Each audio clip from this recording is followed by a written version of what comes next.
Coucou les amis, je vous demande déjà de vous abonner si ce n'est pas encore le cas. Abonnez-vous, c'est super encourageant. Aujourd'hui, nous avons du fried rice, encore appelé riz frit. Comme vous pouvez le constater, mon riz ne colle pas, les grains se séparent facilement. Il est super coloré, il y a beaucoup de légumes et on a aussi du poulet. Pour notre recette, il nous faudra donc du poulet, 750 g de poulet, qu'on va assaisonner avec le jus d'un demi-citron.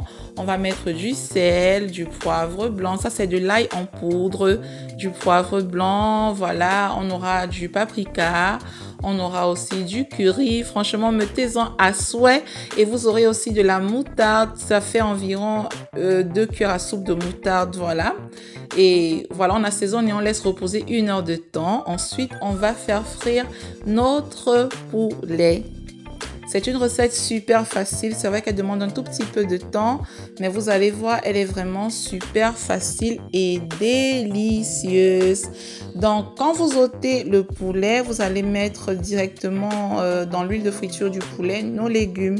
Donc ici, nous avons un poivron vert, un poivron jaune, un poivron rouge, un oignon et demi, une tige un poireau entier, une tige de céleri et 2 grosses poignées de haricots verts ainsi que 4 carottes. Donc on va laisser comme ça tranquille à feu doux. On va saler et mettre un cube d'assaisonnement. Le cube d'assaisonnement est facultatif. De l'autre côté là, on va mettre du riz dans de l'huile chaude. Ici, c'est du broken rice, encore appelé brisure. Donc, c'est des brisures de riz, encore appelé broken rice. Là, je mets du poivre noir, un cube d'assaisonnement, du sel et du piment de Cayenne. Là, c'est du persil. C'est du persil. Donc, on va griller comme ça dans de l'huile. On va continuer à, voilà, le frire comme ça jusqu'à ce qu'il prenne une coloration marron. Si vous n'avez pas de piment de Cayenne, utilisez le piment rouge que vous avez chez vous. C'est pas de problème.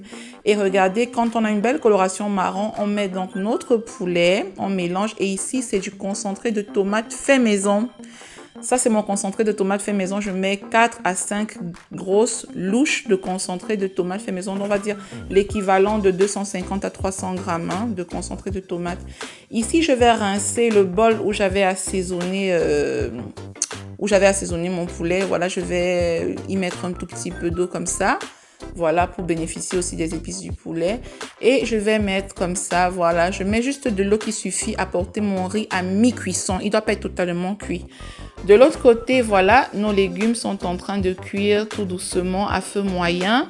Et ils sont prêts, donc on va éteindre le feu. N'oubliez pas, poivron vert, rouge, jaune, poireaux, céleri, carottes et haricots verts et un oignon et demi. Regardez, mon riz est à mi-cuisson. Regardez, il se détache plutôt facilement. Utilisez une fourchette, c'est mieux. Et ici, vous pouvez balancer vos légumes qui ont cuit. Utilisez une fourchette pour le mélange. C'est toujours mieux. Ça évite au riz de s'écraser. Et au poulet aussi, voilà, vous conservez vos morceaux entiers, pardon. Donc, regardez, c'est super bien coloré. Vous pouvez constater que les grains se détachent même déjà super bien. Vous n'avez pas besoin de rajouter de l'eau. Par contre, je vous demande d'utiliser une flamme super basse à cette étape. Ça doit être une flamme dormante. Voilà. Et de temps en temps, voilà, moi je l'ai fait qu'une seule fois. Je suis venue en fait ramener le riz du bas vers le haut et les grains de riz du haut vers le bas pour que ça me donne une cuisson homogène. Étant donné que c'est à feu super doux. Comme je vous ai dit, ça doit être une flamme dormante. Une flamme qui fait comme si, voilà, comme si votre feu allait s'éteindre. Vous voyez ce genre de flamme? Voilà, la flamme la plus basse possible. Donc, vous recouvrez comme ça. C'est une étape qui peut prendre une vingtaine de minutes. C'est tout. Pas besoin de mettre de l'eau et c'est prêt. Voilà, à cette étape-ci, c'est prêt. Notre riz peut être dégusté. Voilà. Il est très bon. Franchement, c'est riche en couleurs, c'est riche en goût. Je vous assure, c'est magnifique. Voilà, moi j'espère que vous êtes abonnés, faites-le, vraiment c'est super encourageant. Vous pouvez constater, nous avons déjà 160 recettes sur la page et merci à vous qui me soutenez, qui m'encouragez. Si vous avez des recettes que vous aimeriez voir, n'hésitez pas à demander des questions, laissez en commentaire et on vous répondra. Miam miam et à bientôt pour d'autres recettes toujours aussi faciles. Miam miam. Miam, miam.